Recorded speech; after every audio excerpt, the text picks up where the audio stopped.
Le festival d'Essaouira a un côté moderne et un côté un peu plus traditionnel. Dans son côté moderne, on essaye de fusionner avec toutes les tendances européennes, américaines, la musique, des gnawa et les danses. Et il y a aussi une autre facette du festival, c'est de présenter la musique acoustique gnawa, c'est-à-dire faire une présentation des lilas comme le veut la tradition, sauf qu'on ne touche pas au sacré, donc ça reste quand même de la musique profane, même si ça commence à minuit comme on le fait dans la vraie lila, sauf qu'il n'y a pas de sacrifice. C'est-à-dire que tant qu'il n'y a pas de sacrifice, euh, on peut pas communiquer avec ces entités-là. Vous savez, l'origine de cette cérémonie, c'est un peu l'histoire des Gnawa, l'histoire de l'esclavage.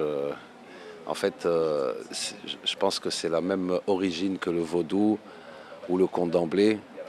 Tu vois, la différence, c'est que on est dans un pays musulman pour les Gnawa et pour les condamblés, c'est un pays chrétien et le vaudou aussi. Donc, c'est à peu près les mêmes origines.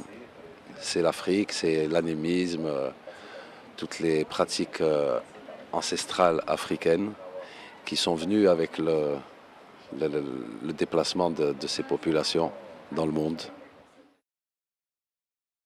C'est lui qui doit jouer les mélodies nécessaires à la transe. Et il est appelé à la cérémonie par une guérisseuse. Et en fait, l'énergie passe à travers le goumbri. Donc voilà, il doit être le garant de cette transe-là. Et c'est aussi le chef d'orchestre.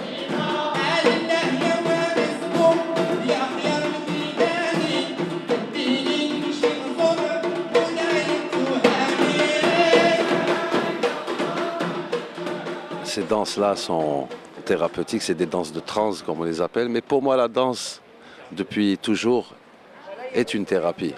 Que ce soit la danse des Gnawa ou danser tout simplement, c'est toujours pour se faire du bien. Donc la danse maintenant a un autre caractère parce qu'on la voit dans les discothèques et tout ça. Mais même dans les discothèques, c'est un caractère thérapeutique, inconscient.